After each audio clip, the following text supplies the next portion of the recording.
Is David McLoghlin. David is from Dublin, Ireland, and his first book, Waiting for St. Brendan, is forthcoming. And as far as I know, St. Brendan is not Brendan Lorber, who's the editor of Longful. David's poems take you right into the middle of the thing because he knows that you can keep up. With one hand, they show you what you think you're going to see, while the other hand is doing something dark and winsome in the background. He asks us to imagine real darkness, and he tells us, quote, he's already in a relationship with something that tolerates no other loves and breaks the future. It's to his credit that mostly you make it out of his poems feeling almost okay. David.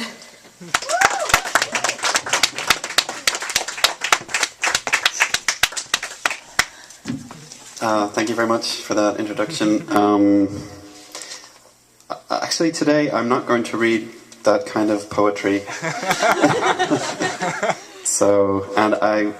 When Matt was reading, I was wondering where the light's in his eyes, and I can see it's kind of like in an interrogation session, but we'll get through it. So I'm going to read some short poems to begin with from a project I wrote a very long time ago when I lived in a year abroad in university in the north of Spain, in the city of Santiago de Compostela. And so just the experience of going back through the bottom drawer and kind of resuscitating poems that you thought were dead is a very sort of somehow sad experience, but also very rewarding. So these are sort of photographic poems from a time in observing Spanish culture when I did little else other than drink and write and have very early 20s kind of experiences. So it's called From a Santiago Daybook. Early morning. The junkies washing their needles in the fountain of the Plaza do Toral. The stall attendant in the market, under the arches of the Rua Nova, smells of booze. Moustache and stubble beard, skinny, erratic man, pulling the plastic cover over his stall as it starts to rain. Everyone going out in different directions. Students hurry past. Old men friends in black berets on benches in the park, talking together in increasing darkness. This is the title of this next one is Dominoes and Moo, if I'm pronouncing it correctly, which is a Spanish card game. Coats and caps hang on hooks. A cheesy, low-cut variety show on Telecinco, on mute. Old men, oblivious, stony-faced, rake the dominoes in for another game.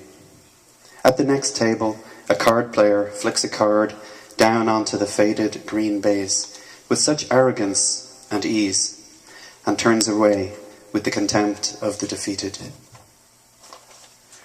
Two old women engulfed in big buffalo coats stand at the ZINC counter, small, gesticulating upwards. That's Spanish. Old men frown, slapping down dominoes.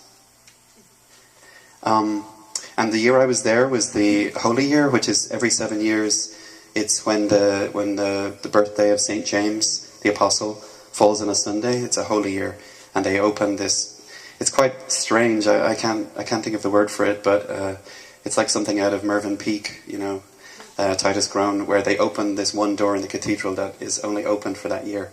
And it's so the poem is called Año Santo, Holy Year, and I'm kind of trying to get in, even though the poem is only 2 lines, I'm trying to get in echoes of the fact that there was these holy wars between Andalusian Islam and the Christian north of Spain. So it's almost, that introduction is longer than the poem. Loudspeakers on the minarets of the cathedral, as if for some call to prayer. Oops. And this next one, the only thing you need to know about it is that gaitero is the Galician word for bagpipe player.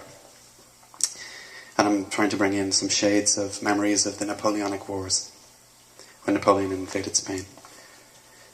Unshaven gaiteros in traditional costume, flaccid bagpipes over their shoulders, long bedraggled hair, like deserters who've walked a long way, white putty bandages at their knees, black knee breeches, like the uniform of the drummers from some forgotten peninsular war.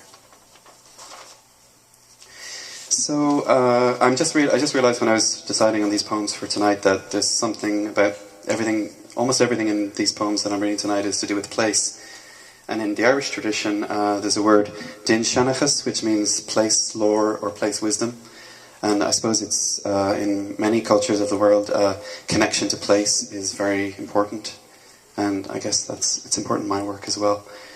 And there's one place name in this poem, which is a well, which is called the translation. It's the translation is the Well of the Yank, which is quite strange. But given that the poem is about this island off the west coast of Ireland called the Blasket Island, from which in the 1950s the whole community emigrated en masse to two places: Dunquin, which is the title of this poem, which is the town right opposite on the coast, and Springfield, Massachusetts, which is quite strange.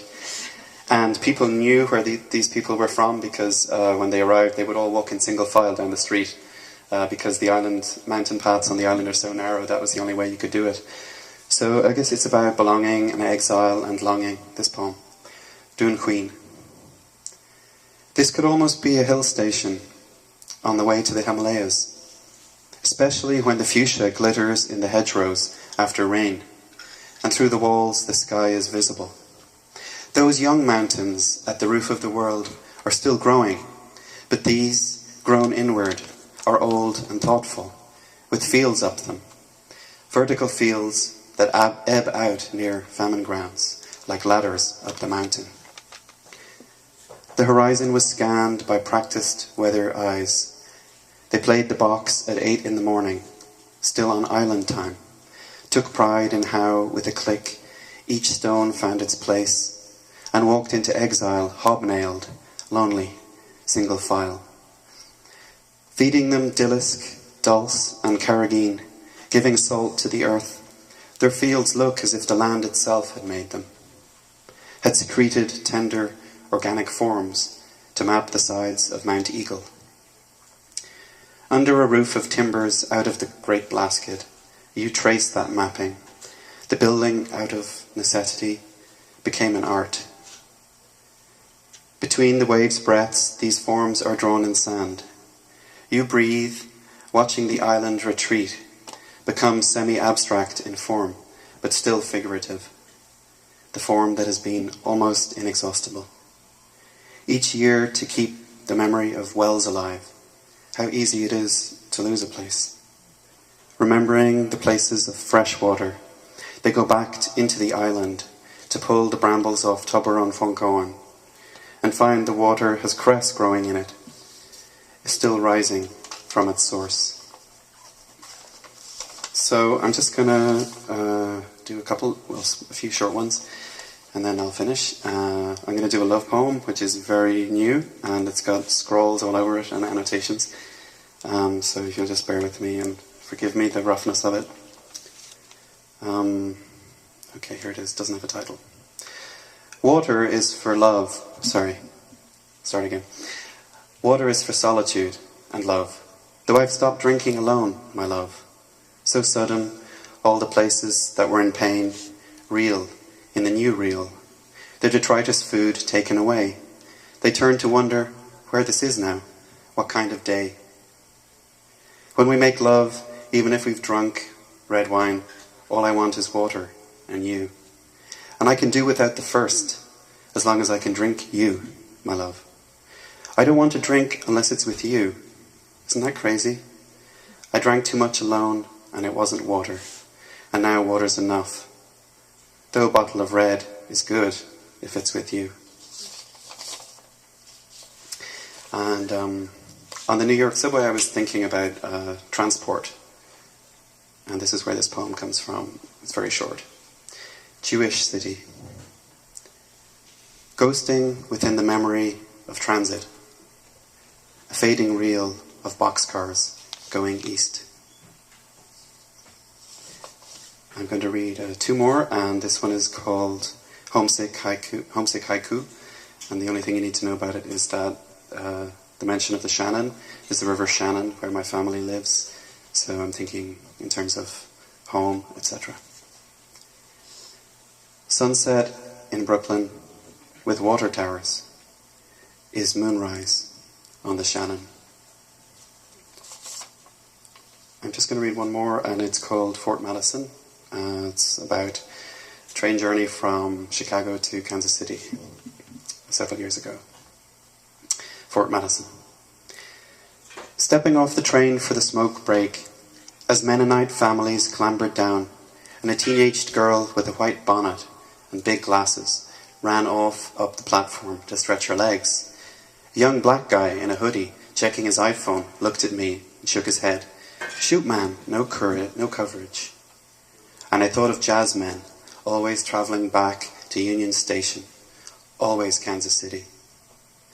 Just then, a hunched Amish man with a straw boater, black shirt and black trousers, and a long black, white-streaked Swedish beard, met my eye in the glow of his rollerone, as if to say, "We are not so strange. We are not strangers." What the smell of the moment was, whether of pig swill, corn fertilizer, or chilled peach skin, I couldn't tell. There had been a red light winking, a barge or a train, as we crossed a wide, dark body of water, moving slowly between silty, clayey banks, fringed with young-seeming winter trees. Names like Cottonwood, names out of books. Until I realized it was the Mississippi we were crossing, from Illinois into Iowa, in a strange place. As they called the all aboard, I glimpsed the formica and linoleum of the empty, small-scale waiting room, the chairs upholstered lime and lapis blue, the station master's rooms, warm in the dark. And I thought I saw Tijon, Jack Kerouac, outsider, still in love with America, still waiting for his train. I just want to thank the editors of Lungful and who've organised tonight, and all of you who are reading. Thank you very much.